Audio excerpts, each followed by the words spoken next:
An investigation is underway after a group of students piled into a classroom to shoot video of a fight.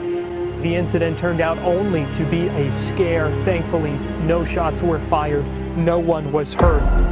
Police in Lexington are investigating after a student was stabbed this morning inside Bryan Station High School. Another student now faces charges.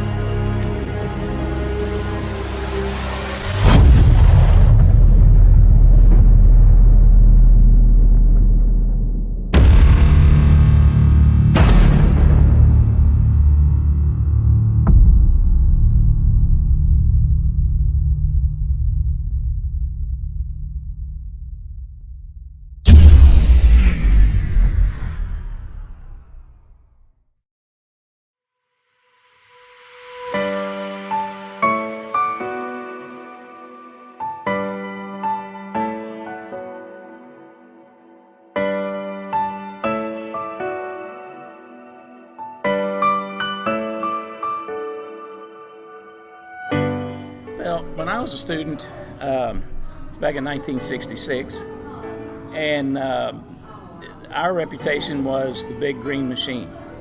Our athletic teams dressed out in the blue, green, and gold color of the schools, and when the football team came out on the field, we were called the big green machine because they wore the green and gold uniforms that looks like the Green Bay Packers. In our class, there was 390 graduating students. When you live in an area, a low-income area, people have a tendency to want to hold you down and not try to help you out. I think once it gets started, the news crews come out and start filming things that might have happened. Then it starts to get that reputation. Now technology is so advanced that you have cell phones now, and people taking pictures on cell phones and turn them in. And I think a lot of times that has a lot to do with giving schools a bad reputation. Well, a lot of times I think Bryan Station gets a bad rap because a lot of people are from the outside looking in. If you were fortunate enough to be in the building and see some of the class acts that we have, a lot of people will change the way that they perceive some of these kids. We have kids going off, they're be in ballets. We have kids going to college playing football and basketball. We have kids going to college being cooks and teachers and things like that. So, when people talk negative about Bryan Station, it's probably because they're not here in the fire with us to understand the type of kids that we have. We have great kids here. So the ones that are speaking bad about Bryan Station, they really need to change their outlook. 2 or 3 years ago, if you would have said to me, James McMillan, one day you're going to be the principal of Bryan Station High School, I would have said, yeah, right, not going to happen.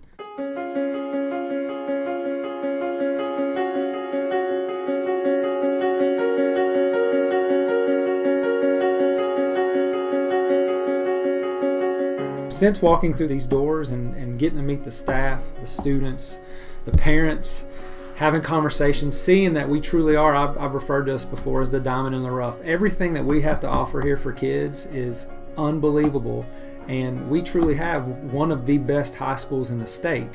The problem is convincing the students that we have it and how we're going to get there, and that's one of my main focuses. We've started this hashtag Defending Station. I started that when I got here, and that's students, parents, staff members have bought into that.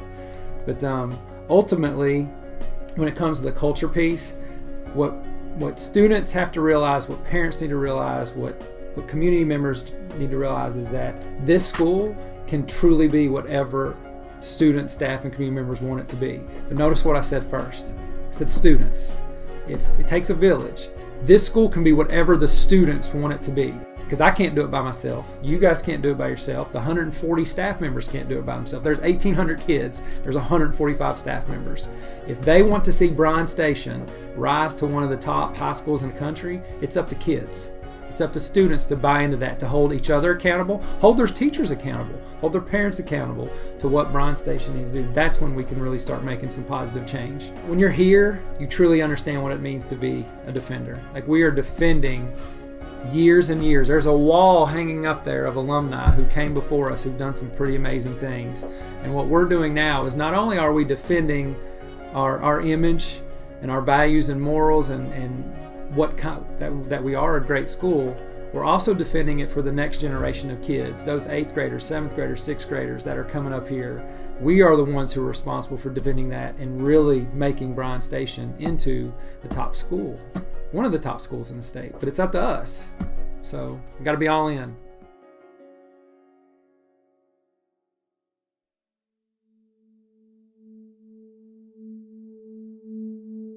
You have the different aspects of the culture that make it more real. It gets that bad rap because of that, and you give media hype, and it makes people turn on the TV, and it's no different from any other school. I would say, fortunately or unfortunately, we've lived all over the country now, and my children have been to they've been to schools in 5 different states, and every city has that. It has that one school that they key on that it is the bad school, but honestly, there's no different. They're very similar. They all have the problems, and when you look at the numbers, when you look at the numbers that are reported, you see it's no different. I mean, there's the same amount of reports in every school. It's just Station seems to be the one they key on to get that bad rap, and it is completely unfair.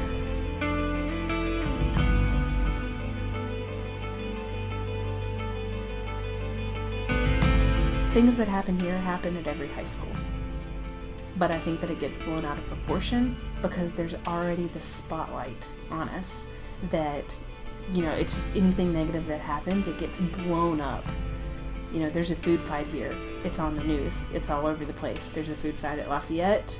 Nobody knows about it because there's not this spotlight on them. There's a spotlight on us in terms of behavior, in terms of academics, in terms of, just socioeconomic status. Like there's a spotlight on us for every single thing that we do. And I think that makes it a lot harder to combat the media's negative image that they've built of us. People only come around when something bad's happened, like everything that's publicized or a fight or something that a student goes through, like for instance the whole stabbing situation. Like it wasn't even that serious, but it was blown out of proportion. You have the new school, so you have what should be the state of the art, and probably is the state of the art. You have it's not in a bad neighborhood. I mean, so you don't have the issues that are going on with that. They've done what they can do to make it better. I mean, you have the principals from way back Acres in the 80s to Donna George in the 90s to the current principals, and they've done what they can do to make it relevant and safe, and change the culture and change the public opinion, and it continues to get that unfair bad rap.